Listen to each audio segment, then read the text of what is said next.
बिस्मिल्लाहिर्रहमानिर्रहीम। अस्सलाम वालेकुम दोस्तों, अपनी नेक्स्ट वीडियो के साथ आपको वेलकम करता हूं अपने इस चैनल में। दोस्तों, एक सब्सक्राइबर है, उनकी तरफ से ये डिमांड की गई है 2 वीडियोस की। एक उन्होंने पूछा है कि किस तरह हम यूरोपीय यूनियन से यूके में वर्क परमिट के थ्रू जा सकते हैं। दूसरा उन्होंने पूछा है कि यूरोपीय यूनियन से कनाडा किस तरह जा सकते हैं वर्क परमिट पे। इन दोनों पे इंशाल्लाह ताला मैं वीडियो बनाऊंगा। ये जो इस वीडियो में आप बात करेंगे यूरोपीय यूनियन से यूके जाने के बारे में। इससे नेक्स्ट वीडियो चंद घंटों में अपलोड होगी, वो होगी यूरोपीय यूनियन से कनाडा जाने में वर्क परमिट में किस तरह जा सकते हैं। तो वीडियो का आगाज करते हैं।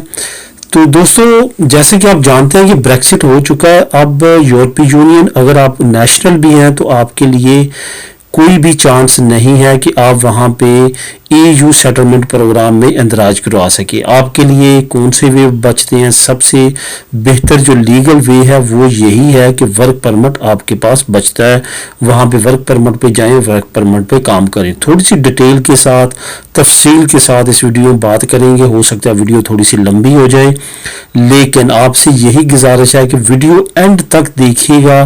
काफ़ी मालूमाती वीडियो रहेगी। जो दोस्त इंटरेस्टेड हैं स्पेशली वर्क परमिट में यूके के लिए, तो उनके लिए ये वीडियो बहुत मुफीद रहेगी। इसमें काफ़ी मैं इंफॉर्मेशन शेयर करूंगा। सबसे पहले तो हम बात करेंगे कि हमारे पास क्या वे बचता है। अब यूरोपीय यूनियन जैसे कि ब्रेक्सिट हो चुका है, उसके बाद हमारे पास वे तो एक वर्क परमिट का बचता है, ठीक है, हम वर्क परमिट पे जा सकते हैं। दूसरा हमारे पास गोल्डन वीज़ा का बचता है। गोल्डन वीज़ा के लिए हमें बहुत बड़ी तगड़ी रकम की ज़रूरत होगी, वो मेजॉरिटी ऑफ पीपल अफोर्ड नहीं करते, इस वजह से उसको स्किप करते हैं। अगर किसी दोस्त को उसकी भी इंफॉर्मेशन चाहिए होगी तो उस पर एक सेपरेट वीडियो बना लेंगे। उसके बाद जो है हमारे पास बचता है वर्क परमिट। वर्क परमिट की को भी हम 3 कैटेगरीज में रखेंगे। एक प्रोफेशनल कैटेगरी है, एक नॉर्मल कैटेगरी है जिसमें नॉर्मल जो है वो अप्लाई कर सकते हैं, और एक है सीजनल। सीजनल जो है वो भी अनकरीब शुरू करने जा रहा है यूके। वो तकरीबन फर्स्ट टाइम जो है 30,000 वीज़ों के करीब वो लॉन्च करेगा। वो सिर्फ फार्मिंग के लिए, फ्रूट्स वगैरह पिकिंग के लिए, इस तरह की चीज़ों के लिए जो है वो शॉर्ट टर्म वीज़े इशू करेगा। उसके बाद वो, जिस तरह आपको याद होगा इटली सीजनल वीज़े इशू करता था, सेम लाइक उसी तरह। तो इसमें जो हम बात करेंगे इस वक्त वो हम करेंगे 2 पे, क्योंकि जो सीजनल है वो एक आपको पता है उसमें वर्कर ने जाना है, काम करना और वापस अपनी होम कंट्री जाना, वहाँ पे रुकने का उसका जवाज ही नहीं बनता। अब 2 सिस्टम पीछे रह चुके हैं, एक पॉइंट बेस्ड सिस्टम, एक नॉर्मल जो है वो लेबर पे। दोस्तों, जो पॉइंट बेस्ड सिस्टम है वो सबसे ज़्यादा बेनिफिशरी है यूके में जाने के लिए। उसके बेनिफिट आपको बताता चलूँ। जो पॉइंट बेस्ड सिस्टम पे वहाँ पे वर्क परमिट के ज़रिए जाएगा, एक तो उसको जाते ही PR मिलेगी, परमानेंट रेजिडेंसी मिलेगी। इसको आपने ये समझें कि ये जो पॉइंट बेस्ड सिस्टम है ये 100% मुतासर हो के ऑस्ट्रेलिया और कनाडा के सिस्टम से ये जो है मुतारफ़ कराया गया है।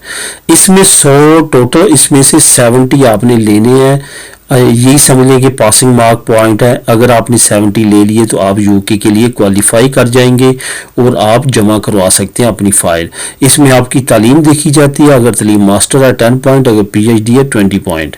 अगर आपके पास जॉब ऑफर है इंग्लैंड का तो 20 पॉइंट। अगर आपकी इंग्लिश अच्छी है तो उसके आपको 10 पॉइंट मिलेंगे।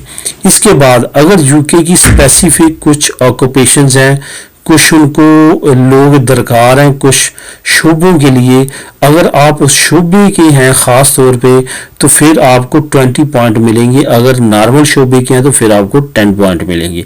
इस तरह करके ओवरऑल आपने 70 पॉइंट हासिल करने हैं तो आप क्वालिफाई कर जाएंगे यूके की point based system work permit के लिए।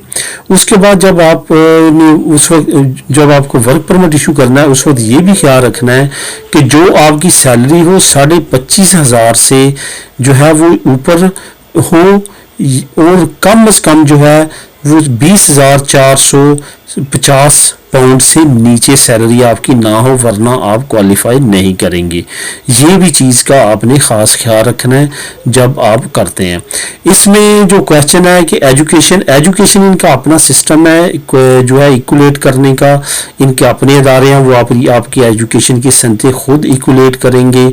यूके की सेम लाइक ऑस्ट्रेलिया और कनाडा, ये आपकी कंट्री के किसी भी अदारे से इक्वलेट नहीं करवाएंगे। उसके बाद आप नेशनल किस तरह हो सकते हैं, जो आपको ये पीआर देंगे उस पर आपने 5 साल लीगल वहाँ पे गुजारने हैं इंग्लैंड में। जब आप 5 साल लीगल गुजार लेंगे तो उसके बाद आप क्वालिफाई कर लेंगे सिटीजनशिप के लिए, आप वहाँ पे नेशनलिटी अप्लाई कर सकते हैं। और ये कौन से वो लोग ज़्यादा हैं जो वो चाहते हैं कि हमारे पास आएँ, यहाँ पे एक बहुत मेन पॉइंट है जो कि कुछ ऐसी जॉब्स चाहिए यूके को जो कि हॉट जॉब्स हैं, जिन पे आपको बहुत हाथों हाथ लिया जाएगा, जिसमें आपको पता है कि पूरी दुनिया में इस वक्त वबा जो है वो मेडिकल की है। मेडिकल के शोबे से जो प्रोफेशनल जाएगा वो उनको बेइंतहा तौर पे ज़रूरत है। नर्सिंग के शोबे में, डॉक्टरी के शोबे में, प्री मेडिकल और जो भी फील्ड्स हैं वहाँ पे उनको बहुत ज़्यादा ज़रूरत है। ना सिर्फ इंग्लैंड को बल्कि जितने भी इस वक्त ममालिक इमिग्रेशन की जो है वो दे रहे हैं सहूलत, वो तमाम ममालिक को नर्सेज की, डॉक्टर्स की और प्री मेडिकल जो लोग हैं उन तमाम की ज़रूरत है। इसके साथ साथ आईटी से रिलेटेड जितने लोग हैं उनकी बहुत ज़्यादा ज़रूरत है, इंग्लैंड को भी और बाकी कंट्रीज़ को भी। स्पेशली जहाँ पे हम बात इंग्लैंड की कर रहे हैं, इंग्लैंड को बेइंतहा तौर पे आईटी प्रोफेशनल्स की ज़रूरत है। उसके बाद अकाउंट से रिलेटेड, उसके बाद शेफ़ जो होटलिंग के, आप अगर ये समझ लें कि अगर पॉइंट बेस्ड सिस्टम पे आपने जाना है तो आप ऑलरेडी अगर कोई ऐसे शोबे में काम कर रहे हैं जिसके आप हेड हैं, तो फिर आपके लिए कोई भी मसला नहीं है। पॉइंट बेस्ड सिस्टम आपके लिए आपका मुंतज़िर, आप बहुत इजीली वहाँ पे जा सकते हैं और वहाँ पे आप अप्लाई करके आपके 70 पॉइंट बहुत जल्द वो आप तकरीबन क्वालिफाइड हैं अगर आपका ये मेयार है। तो इसके साथ साथ जो दूसरा सबसे मेन पॉइंट है इसका पॉइंट बेस्ड सिस्टम का, वो ये है कि पॉइंट बेस्ड सिस्टम पे अगर आप जाएंगे तो आपको ये फिक्र नहीं होगी कि कल को ये गवर्नमेंट के इस प्रोग्राम के तहत मुझे मेरा वर्क परमिट जो है मेरा एक्सटेंड ना करे अगर मेरा एम्प्लॉयर, तो मुझे निकाल दिया जाएगा। क्योंकि अगर आप इस पॉइंट बेस्ड सिस्टम पे इमिग्रेशन लेके जाते हैं तो आप पीआर आपको जाते मिलती है, परमानेंट रेजिडेंसी, और परमानेंट रेजिडेंसी पे आपको आपका एम्प्लॉयर भी नहीं निकाल सकता। अगर निकालेगा आप नई जॉब फाइंड करके जॉब वहाँ पे तलाश कर सकते हैं। अब बात करेंगे दूसरे शोबे की, एक नॉर्मल लेबर। वहाँ पे पॉइंट बेस्ड सिस्टम की ज़रूरत नहीं होगी। वहाँ पे ऐसी ऑक्यूपेशन जो कि सेकेंडरी और लो सेकेंडरी पे आती हैं, जैसे ड्राइवर की ज़रूरत, कोई नॉर्मल रेस्टोरेंट वगैरह में, देसी रेस्टोरेंट पे ऐसी जो शेफ़ है, नॉर्मल शेफ़, उसकी ज़रूरत, या इस तरह के और लो कैटेगरी जो ऑक्यूपेशन समझे जाते हैं, वहाँ पे जो लोगों की ज़रूरत होती है वहाँ पे आपको पॉइंट बेस की सिस्टम नहीं होगा। लेकिन वहाँ पे ये होगा कि एम्प्लॉयर को अश्योर कराना पड़ेगा यूके की implement and pension, labour and pension department को, कि मुझे इस ऑक्यूपेशन का बंदा मुल्क के अंदर नहीं मिल रहा है, इस वजह से मैं बाहर से मंगवाना चाहता हूँ। उस सूरत में आप वो उनको अलाउ करेंगे, उसके बाद वो बुलवा सकेगा और वहाँ पे आपको जो है वो वर्क परमिट इशू करके आप वहाँ पे जा सकते हैं। इस कैटेगरी में पॉइंट नहीं करने की ज़रूरत। मैं एंड पे सिर्फ यही कहूँगा कि अगर आप यूके के लिए सीरियस हैं जाने के लिए और वहाँ पर वर्क परमिट लेने के लिए, और आप नेशनल है यूरोप के, तो आपके लिए बेहतर ये होगा कि जैसे आप जानते हैं कि आपकी विजिट है आपका वहाँ पे 3 महीने का, उसके बाद आप एक्सटेंड करवा सकते हैं, 6 महीने तक रह सकते हैं, आके फिर जा सकते हैं। आपको चाहिए कि वहाँ पे जाएं, खुद मार्केट की रिसर्च करें, खुद देखें, वहाँ पे अरेंज करें अपना कॉन्ट्रैक्ट और देखें कौन सी फील्ड आपके लिए बेहतर है। उसके बाद डिसाइड करें कुछ देर रह के कि क्या यूके मुझे करना चाहिए या नहीं।